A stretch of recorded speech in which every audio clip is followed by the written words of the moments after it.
Bugünkü güne çalışmak hem de bağlantılar getirirler güzel proyektlere. Onların birisi çalışır bugünkü günde Beşalman'ın müzeyinde biz sizin için geçirilen yer sorayı. Nerede yaratılır hem de duyarlar güzel insanların, çalışkan insanların portretleri. Gagauziya'nın anılmış skulptörü hem resimcisi Atanas Karaçoban, sıradaki dinlenmek zamanında Beşalman'ın Historik Etnografiya Müzeyinde işler. Bu sıra o kültüra kurumun çalışanlarını resimler. Людмила Дмитриевнa'nın projeler düşünüyoruz. Yani boşa olmasın geleyim. Benim için de bir ıslah taraf niçin üniversite beni buraya yollarsa 10 gün daha kazanmış oluyorum. Bu taraftan da ince komandirovka oluyor bende.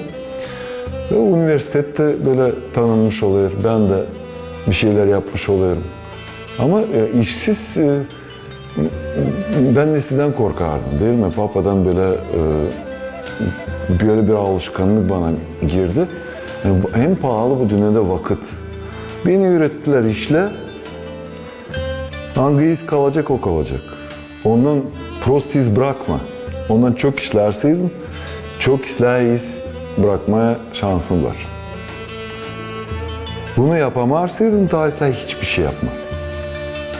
Onun için ben savaşlarım yapma, naşi beğenmeyelim yırtayarım.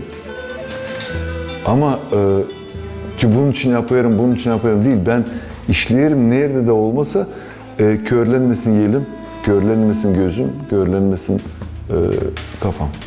Beşalman'ın Dmitri Karaçoban adına Historik Etnografiya Müzeyi yakın 10 yıla Ankara Hacı Bayram Veli Üniversitesi'nden bağlantıyı götürüyor.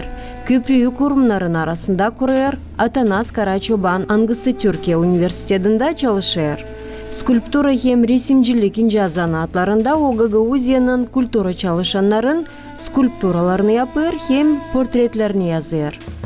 10 gün verilir üniversitenin adından. O günde nasıl yapıyor? Bıldır pek güzel iş oldu. Stepan Mikhailovich Topal'ın büstünü açtık. O oldu bir unikal bir iş. O lazımdı. Güzel oldu onun yeri de, işi de yeri de.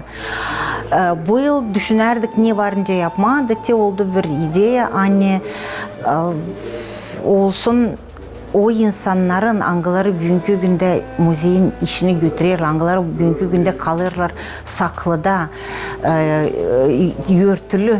Onlar istedik yapma bir proje gibi. Sağ olsun hani fantaziya, sağ olsun hani beceriklik, talant. Onları yaparlar öyle sınırsız. Kolaylıkları, angılarından varınca türlü işler yapma. O kolaylıkları, onlar belki ona dini kolay.